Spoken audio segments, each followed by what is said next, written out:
Ассалаумағалейкум әріптестер және оқырмандар. Мен сіздерге қазіргі таңда бизнес еңбек KZ сайтында арнайы бағдарлама жүріп жатыр. Яғни бизнес бастау жобасы бойынша оқыту жүріп жатыр. Яғни бұл оқыту бойынша оқып 12 модуль беріледі. 12 модульді оқып, әр модульді аяқтаған кезде тест тапсырасыздар, қорытынды тест тапсырасыздар, сосын сертификат аласыздар. Яғни ол сертификатты алудағы мақсат өз кәсіптеріңізді жүргізу мақсатында берілетін 1.200.000 ақша беріледі. Соған грант ұтып алады екенсіздер. Енді осы сайтты сіздерге таныстырып өткім келіп отыр. Бұл сайттың қазір бір шеттен сіздерге таныстырып өтейін. Бұл сайтқа міндетті тіркелесіздер. Тіркелесіздер. Бұл тіркелу жүйесінде шарттар орындалады өзінің. Ол шарт бойынша сіздер ЭЦХ күліштеріңіз керек, жеке. Бұл курсқа өзі оқу үшін де арнайы өзінің белгіленген ережелері бар. Құрметті пайдаланушылар, 25 шілдеден бастап біз бастау бизнес жобасы бойынша кәсіпкерлік негіздеріне оқыту курсына жазыла аласыздар. Яғни бұл бойынша оқыту skills.еңбек.kz платформасында өтеді. Оқу курсына жазылу үшін сіз жоба шарттарына сәйкестігін тексеруден өту қажетсіз. Енді бұл жүйе бойынша оқыту үшін төменде көрсетілді сіздерге. Оқуға қатысу шарттары сіз келесі сілтемеден көре аласыздар. Мен мына жерге сілтемені аштым. Бизнес бастау жобасы бойынша оқыту кезеңдері міндетті түрде ЭЦХ болу қажет. Тіркелу керек. Тіркелу бизнес еңбек KZ-не тіркелесіздер. Электрондық мекен жай және ұялы телефон номері арқылы, екі жүйе арқылы тіркелуге болады. Электрон телефон номерлеріңіз арқылы тіркелсеңіздер, SMS келеді, не келеді? Телефон номер арқылы тіркелген тиімді былайша айтқанда. Одан кейін мәртебені тексеру, оқыту платформасы, модульдерден өту, қорытынды тестілеу, сертификат алу. Енді сіздер бірінші тіркелгеннен кейін мәртебені тексересіздер. Мәртебені тексергеннен кейін оқу басталады. Сіздерге сәйкес келетін болса, яғни жұмыссыз ретінде жұмыссыз болуларыңыз керек. Ол қазір мен жоғарыда мәртебе қандай болу керек сіздер оқуға қатысу үшін.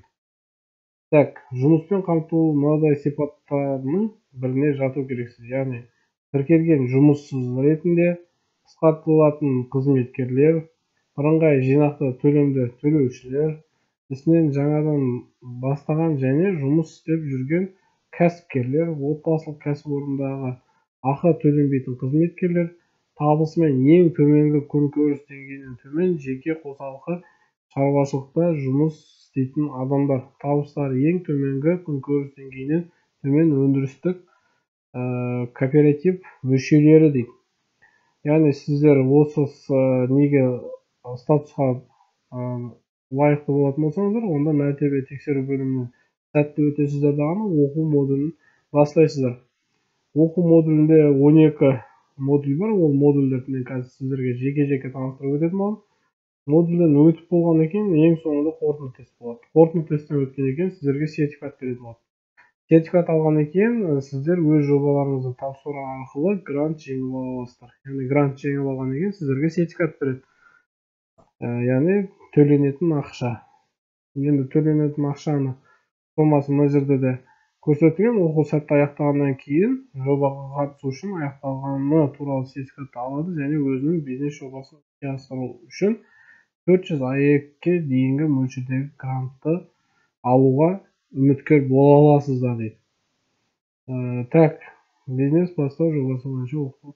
Енді ол статустарды көріп болғаннан кейін сіздер мәртебені тексеріп болғаннан кейін тексерілген мәртебеге сіздер жарамды болатын болсаңыздар, осылай галочка ұрады дағыны.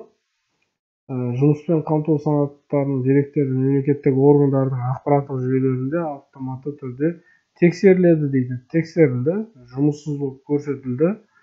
Жұмыссыз болып көрсетілгеннен кейін қосымша шарттар. қолданыстағы еңбек шартының болмауы, жұмыспен қамтуға жәрдемдесудің белсенді шарасының болмауы, жұмыспен қамтуға жәрдемдесудің белсенді шарасын өз бетінше тоқтатудың болмауы 12 айдың ішінде, және осындай. Сосын тексеру нәтижесі сіз шарттарға сәйкес келесіз дейді.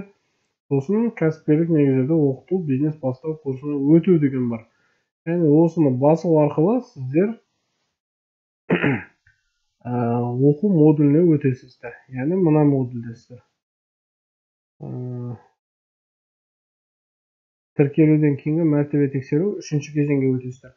3-ші кезең бойынша мен қазір сіздерге таныстырып өтейін. Мына қазір бірінші модуль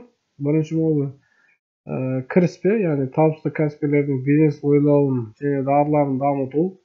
Екінші модуль Қазақстан Республикасындағы стартаптарды шотты қолдау шаралары, бизнес идеяларды таңдау, бизнес жоспарлау, маркетинг негіздері, операциялық қызмет, қаржылық жоспарлау, бизнесті демелдеу, салық салу, яғни осындай. Жалпы 12 модульден тұрады. 12 модуль ең соңғы қорытынды тестілеу. Қорытынды тестілеуге 1 сағат уақыт береді. Енді әр модульдің ішінде 50 минуттан, 40 минуттан өзіндік сабақтар бар. Мына бірінші сабақ, мына екінші сабақ, үшінші сабақ, төртінші, бесінші, алтыншы сабақ. Мына бесінші сабақ аралық тестілеу. Яғни 4 сабақты оқыдыңыз, 4 сабақтың қорытындысы тест беріледі. Тестке 40 минут уақыт беріледі. 40 минут уақыт ішінде сіздер практикалық тұрғыдан сол тапсырманы орындауларыңыз керек. Бұл орындап біткен екен, мынандай галочка орнатылады сіздерде. Көріп тұрсыз ғой, бірінші модуль аяқталды. Енді екінші модульге өтесіз. Екінші модуль әлі басталған жоқ. Екінші модульдерді аяқтап біткеннен кейін екінші модульде 7 сабақ бар, 8-ші аралық тестілеу. Так, үшінші модуль, ода мысалы 3 сабақ, так, бұда да 7-8 сабақ. Осындай 3, 4, 5, 6, 12 сабаққа дейін модульдер бар. Бір модульдің ішінде. Мына көрдіңіз, 12, 13, 14, 15 сабақ бар екен. Яғни мына 5-ші модульде 15 сабақ, 16-сы аралық тестілеу 40 минут уақыт. 12 модульде сіздерге 14 күнге оқуға береді. 14 күн ішінде сіздер толыққанды оқуды аяқтауларыңыз керек. Барлығын осылай тесттен өтулеріңіз керек. Тесттен өтіп, бітіп, одан кейін сертификат алу жүйесіне өтесіздер. Енді жалпы осы сіздерге түсінікті болды деп ойлаймын. Әрбір модульді мына жерде көрсеңіздер, осы курсты оқытудан өту және қорытынды тестілеуді тапсыру үшін сізде 13 күнтізбелік күн бар екенін естеріңізге саламыз дейді. Курс прогрессі, яғни бірінші модуль ғана аяқталды, 5% жүрді. Яғни 12 модульді аяқтау керек.